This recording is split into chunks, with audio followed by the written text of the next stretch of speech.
Hi, welcome to the Pocket Pages book. So we're making a cloth book this time with lots of pages with all sorts of different pockets in them. So we're having a lot of fun. We've already made quite a few. We're making one page at a time.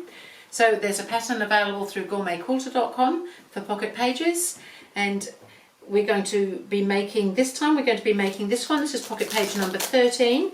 So it's got a large pocket in it with a little hook and loop closure. So there's a sample up here for one the same, so we can have a little look at how that's made. So if you're already getting the pattern, you'll have some pages like this that you can print out, and this gives you a full-size pattern for the pocket flap. So I've actually gone ahead and I've started making this because we've already done some of these techniques before, so I didn't want to go over everything again.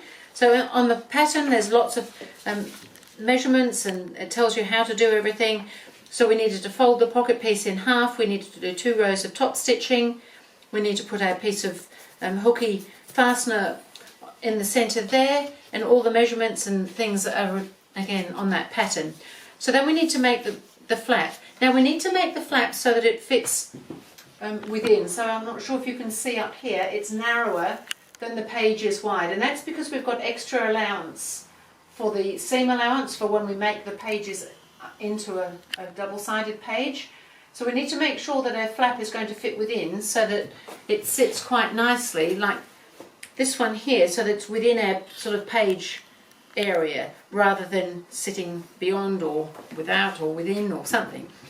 So there's a full-size pattern here for helping you cut that, as well as the measurements.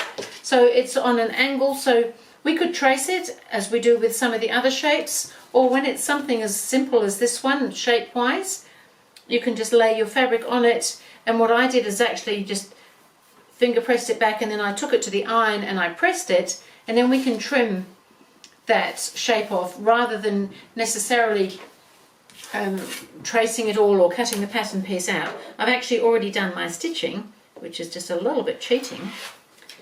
But we can trim off those corners because we don't need them. So that was an easy way to mark the shape, is just to lay it on top and fold it. Because it's all just straight lines, it's pretty straightforward.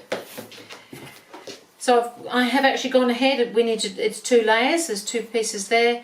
So we just need to trim off the little corners so that when we turn it out the right way, the corners don't have too much bulk on them. So I can go ahead and do that, and then we need to turn it out the right way, and then I'm suggesting that we do 2 rows of top stitching as we do to make it look nice, and then we've just got to put our fastening on. So it was more making sure that the size was correct, because we've kind of done things like this a little bit before on some of the pages as well, but because we want that flap to sit pretty much across the page but within the page, it needed to be the right size.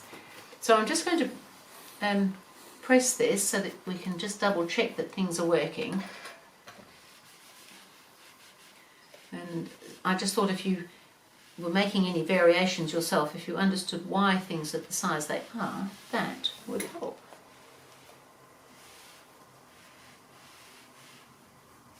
Just press that out nicely, and as I said, top stitching on it looks nice.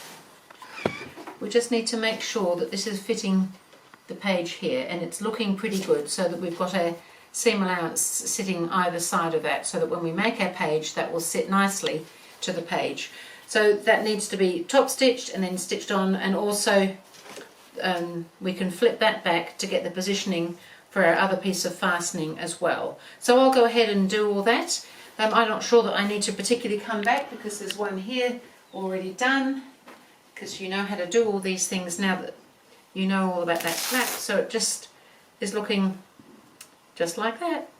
And then I've also done my little bit of basting around there. The flap needs to be basted on as well. So top stitching, put your fastening on and baste it on top, and it's looking pretty good. And I will see you again with the next pocket page, which will be number 14.